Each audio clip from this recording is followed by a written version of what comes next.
Hi, Vijay Mistri here, preparing you for excellence. Now, recently, a CEO came up to me and said, Vijay, what do we do as far as succession planning is concerned? Because they didn't have a system in place, they didn't have a process in place, they didn't have that particular preparation in place.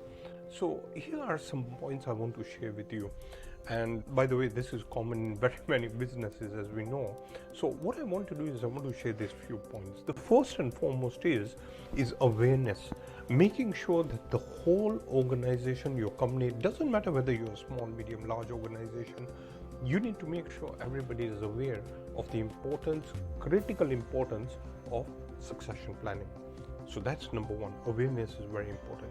Number two, you need to identify those critical positions and roles which could really imbalance your organization moving forward if something happened to that particular senior member. So for example, it could be your CFO or a head of finance or chief operating officer or a director or any of those senior team members, that if something happened to them, what would happen to your particular company. So you need to identify those particular roles.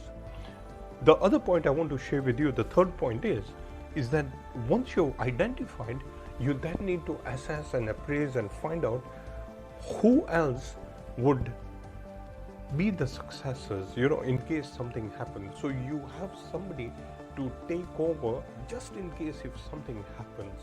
So that is very important, is assessing and having that appraisal in place. You could have a plan B in place, but you need to be prepared to have somebody fill those particular positions. The other point that I want to share with you is, once you're assessed and appraised, you then need to develop them. So you need to give them the right training, the right coaching, the right mentoring, the right, all the elements to help them become the right leaders and the right fit for that particular position. And moving on, after that, what you need to do is you need to create a timeline. So have a succession planning timeline, and this would be indicative as to when the other candidates would be future prepared, future ready leaders to take over the position. So you need to have those timelines in place, because it's very important to ensure that you have those in place. And finally, another critical point that you need to take into consideration is implement all this in your particular business strategy. So you need to make sure that you regularly assess, you regularly visit this particular element. And by the way, this also applies in our personal lives. We need to have the structures, we have to have the mechanisms, we need to prepare ourselves just in case if something happens. Just as someone said that chance favors the prepared mind.